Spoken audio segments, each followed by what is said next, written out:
Hare Krishna everyone, welcome back to Krishna প্রসাদম। আমাদের আজকের recipe পানি ফলের আটার পরোটা।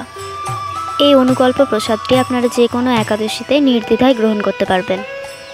তাহলে চলুন দেরি না করে দেখে নিই এই ডেলিশিয়াস রেসিপিটি বানাতে কি কি প্রয়োজন।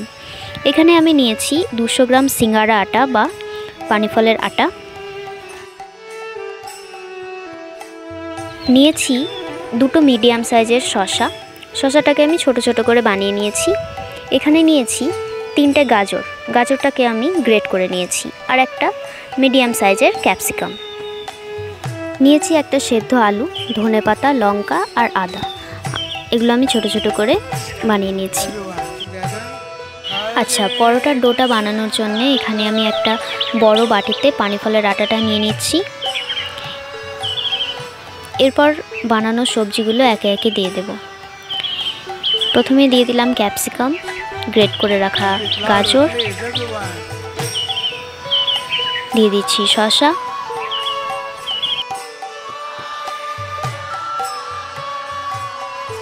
এবার দিয়ে দিচ্ছি লঙ্কা কুচি, আদা কুচি আর ধনেপাতা কুচি।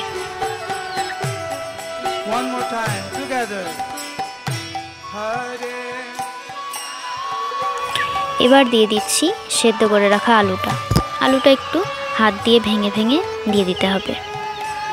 দিচ্ছি 1 চামচ রক সল্ট বা সন্ধ্যা লবণ। এবার দিয়ে দেব 1 চামচ ভাজা মশলা। এই ভাজা মশলাটাতে ধনে, জিরে আর শুকনো লঙ্কাকে ড্রাই রোস্ট করে সেটাকে গুঁড়ো করে আমি ইউজ করেছি। যেহেতু এটা একাদশীর প্রসাদ বা অনুকল্প প্রসাদ, তাই এখানে বাইরে থেকে কেনা কোনো মশলা আপনারা ইউজ করবেন না, এতে করে আপনাদের একাদশী ভঙ্গ হবে। এবার সবগুলো উপকরণ ভালোভাবে মিক্স করে নিতে হবে।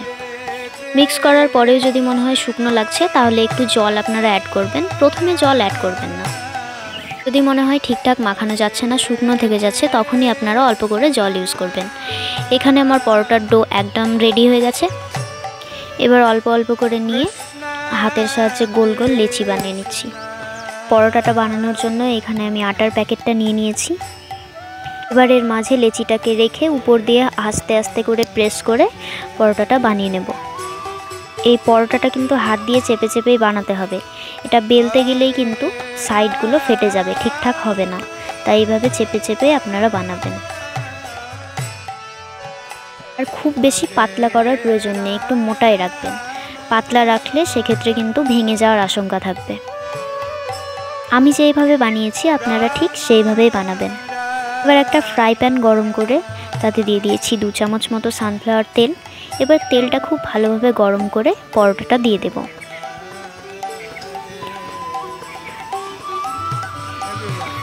এই সময় গ্যাসের ফ্লেমটা থাকবে লো টু মিডিয়ামে। খুব হাই ফ্লেমে দিলে কিন্তু পরোটাটা ব্রাউন কালারের তো হয়ে যাবে, কিন্তু ভেতরে কাঁচা থেকে যাবে।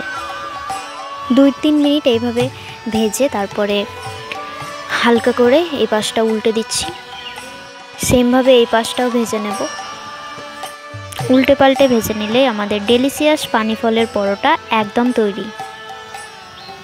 এরকম নিত্য নতুন একাদশী রেসিপি বা বিভিন্ন ডেলিশিয়াস রেসিপি পেতে কৃষ্ণ প্রসাদম চ্যানেলটিকে সাবস্ক্রাইব করে পাশের বেল আইকনটি প্রেস করতে একদম ভুলবেন না।